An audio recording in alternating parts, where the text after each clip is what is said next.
Assalamualaikum warahmatullahi wabarakatuh. Perkenalkan, nama saya Bina Rosita dari kelas 2D, Program Studi Pendidikan Guru Sekolah Dasar Universitas Trunojoyo Madura.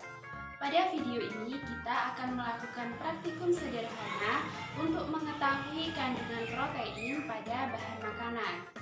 Nah, sebelum itu, apakah kalian tahu kandungan gizi apa saja yang ada dalam sebuah makanan yang biasa kita konsumsi? Untuk mengetahui hal tersebut, mari kita simak video penjelasan berikut ini.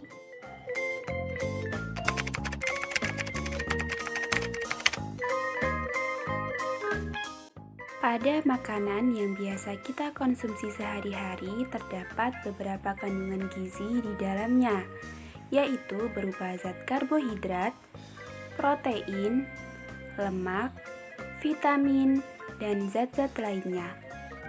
Pada video ini kita akan melakukan praktikum untuk menguji protein pada sebuah bahan makanan. Tapi sebelumnya, apakah kalian tahu apa itu protein?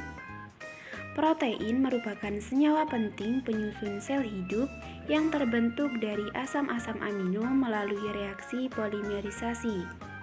Asam amino adalah molekul sederhana yang memiliki atom C sebagai pusat dengan keempat lengannya masing-masing mengikat atom hidrogen, gugus amina, gugus karboksil, dan rantai samping.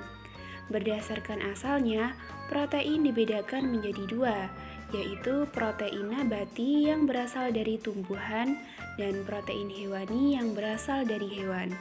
Lalu, apa saja fungsi protein bagi tubuh kita? Fungsi protein yang pertama yaitu sebagai zat pembangun jaringan dalam tubuh. Fungsi yang kedua yaitu sebagai zat pengatur. Fungsi yang ketiga yaitu sebagai pembentuk antibodi. Yang keempat yaitu sebagai sumber energi cadangan, dan masih banyak lagi fungsi-fungsi lain protein bagi tubuh kita. Selain itu, kita juga harus mengetahui sifat-sifat dari protein. Yang pertama, protein sukar larut dalam air karena ukuran molekulnya yang sangat besar. Kedua, protein dapat mengalami koagulasi oleh pemanasan dan juga penambahan asam atau basa yang berlebih. Dan sifat yang ketiga yaitu protein dapat mengalami kerusakan atau terdenaturasi akibat pemanasan.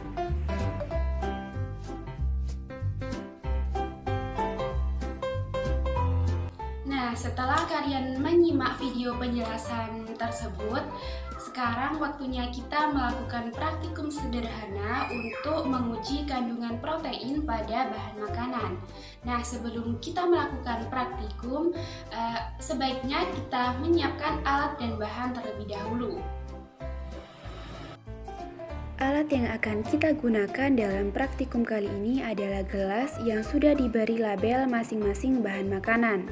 Dan bahan yang akan kita gunakan adalah 10 sampel bahan makanan yang akan kita uji, yaitu tahu, tempe, tepung terigu, susu kedelai, susu UHT, gula, kecap, minyak, dan telur yang nantinya akan kita pisahkan putih dan kuningnya, serta kita menggunakan cuka atau asam asetat sebagai reagen. Langkah selanjutnya yaitu kita masukkan bahan-bahan makanan ke wadah yang telah diberi label dan letakkan sesuai dengan namanya masing-masing. Apabila bahan yang kita gunakan masih berbentuk padat, maka kita haluskan terlebih dahulu dengan menambahkan sedikit air.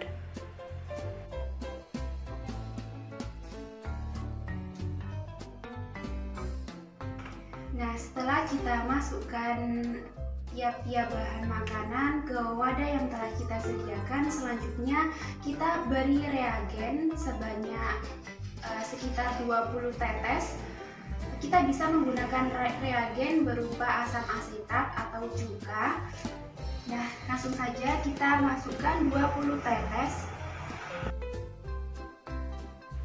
Banyak sedikitnya cuka yang kita masukkan ke bahan makanan dapat kita sesuaikan sendiri.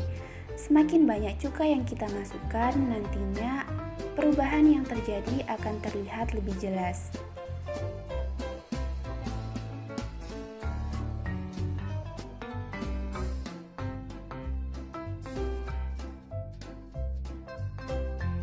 Langkah selanjutnya yaitu kita amati perubahan yang terjadi pada bahan makanan yang mengandung protein. Setelah diberi asam asetat akan terbentuk gumpalan.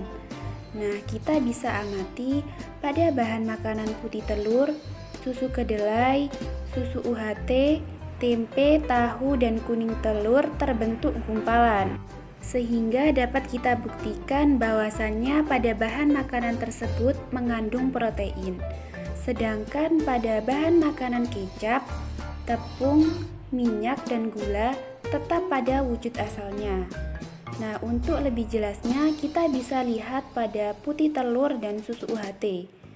Di sini tampak jelas gumpalan yang terbentuk, terutama pada putih telur. Hal tersebut menandakan bahwasannya putih telur memiliki kandungan protein yang lebih tinggi dibandingkan dengan bahan makanan lainnya. Nah, setelah kita melakukan praktikum uji protein pada bahan makanan yang telah kita lakukan, dapat kita simpulkan bahwasannya apabila protein diberikan asam cuka yang berlebih akan menghasilkan gumpalan. Nah, dari bahan makanan yang telah kita uji tadi, yang termasuk ada kandungan proteinnya yaitu ada tahu, tempe, putih telur, kuning telur, susu UHT, dan susu kedelai. Pada bahan makanan kecap seharusnya mengandung protein karena bahan dasarnya dari kedelai, tetapi kecap yang saya gunakan pada kemasannya tertera kandungan proteinnya yaitu 0%.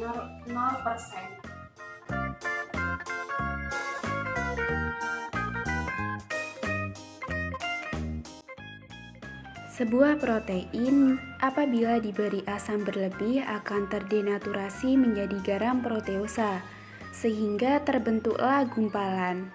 Semakin kuat asam yang diberikan, maka semakin banyak gumpalan yang akan dihasilkan. Pada penambahan asam kuat, dapat memutuskan ikatan-ikatan peptida dalam protein, di mana dalam percobaan ini, protein mengalami hidrolisis oleh asam kuat ion H+, dan asam-asam kuat ini akan merusak rantai samping dalam protein sehingga protein mengalami penggumpalan. Sekian praktikum sederhana untuk menguji kandungan protein pada bahan makanan yang telah kita lakukan. Semoga dapat bermanfaat. Wassalamualaikum warahmatullahi wabarakatuh.